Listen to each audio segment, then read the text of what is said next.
Okay, so I've done this video a couple of times, but I try to like do it in increments, and then I realized like, oh yeah, we could do like long videos now. So I want to talk about how I got started selling hair, things that I've learned, tips and tricks, in the game, etc., etc. So I got started by wholesaling under someone else. There's a bunch of different ways that you can get started, but I'm going to talk about how I got started.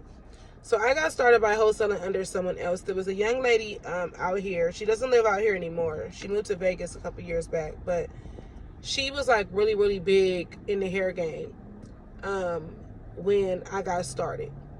And the way that we got linked up was, I know like I used to do her best friend's hair. And every time her best friend would bring me hair, I'm like, this hair is bomb. Like, where are you getting this hair from? And she was like, oh, my best friend sells hair. Yada, yada. I'm like, all right, cool. So I ended up following like the best friend on Instagram. And we ended up like working out a deal where I would do her hair. And she would give me like, instead of me getting like payment, she would pay me in bundles. And I was like, shit, cool. So I remember like the first big order, because back then I used to love, this is like 2014, 2013, 2014. And back then, like that's when we was all wearing the long bundles. And I used to get like 34, like 36.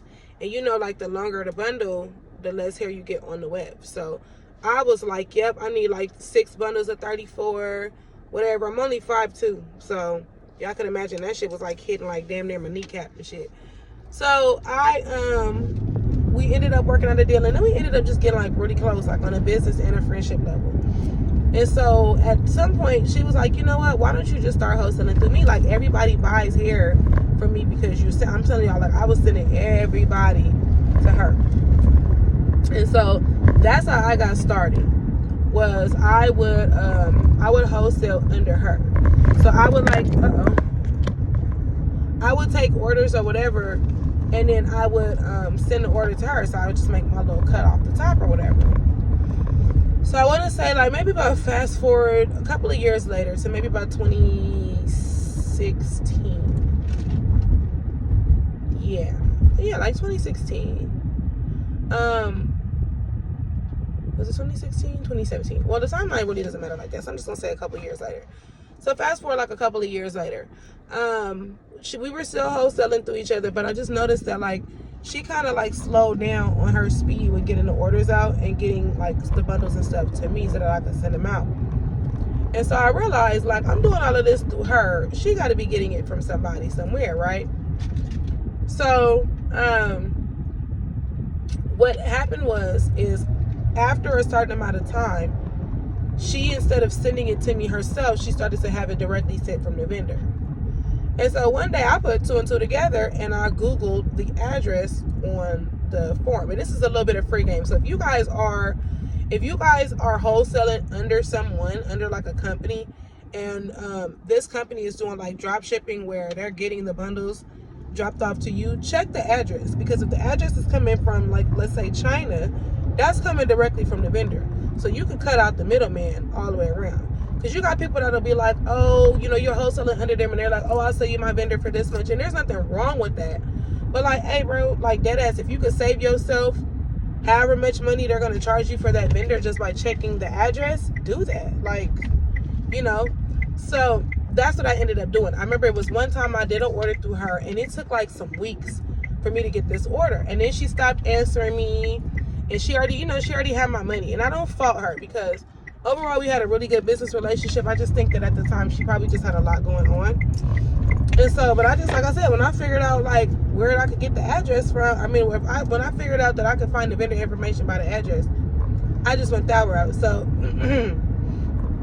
excuse me.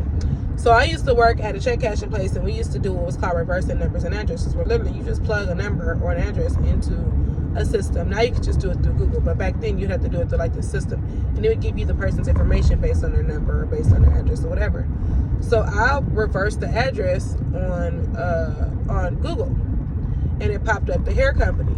So I reached out to the hair company, and I created my own relationship with them, and that's kind of how I got started. The great thing about it, though, this is what I will say: you cannot bypass experience. You cannot skip on the experience part.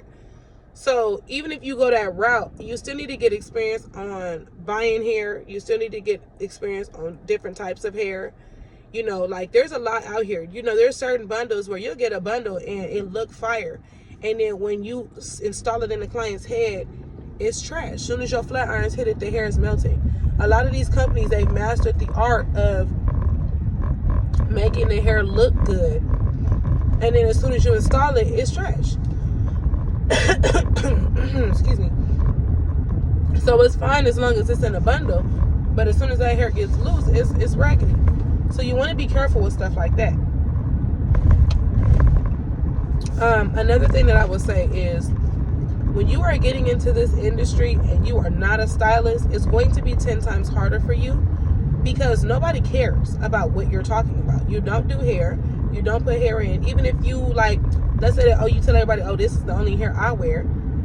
They're still not going to necessarily trust what you say because I know some people, I got some clients that wear pack hair and make the pack hair look like bundles just because they've been wearing it for so long. They know how to work with it.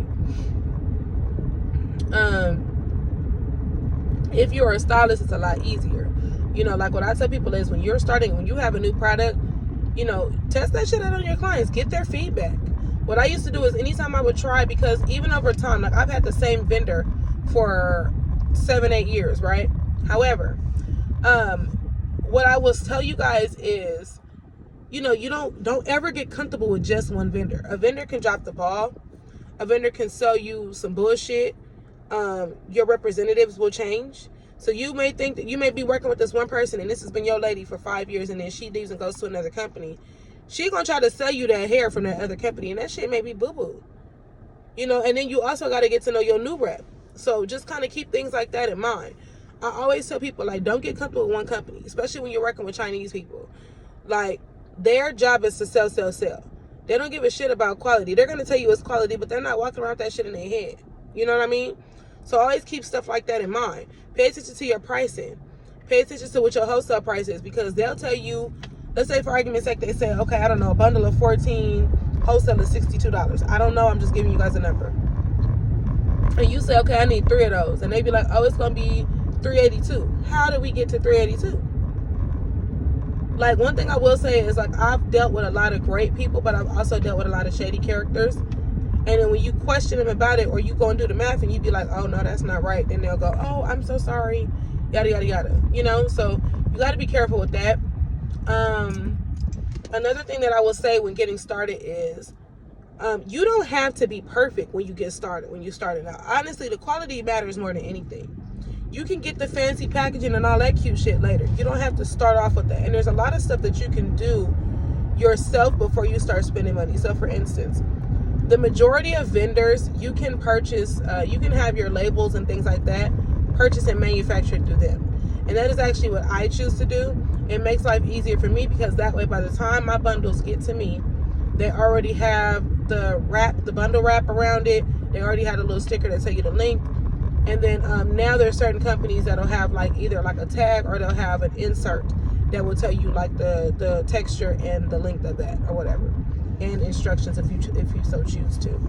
What I ended up doing also is I do a lot of DIY stuff. One, yes, it saves money, but two, it's actually more fun for me that way. So what I also did was, you can go in Canva.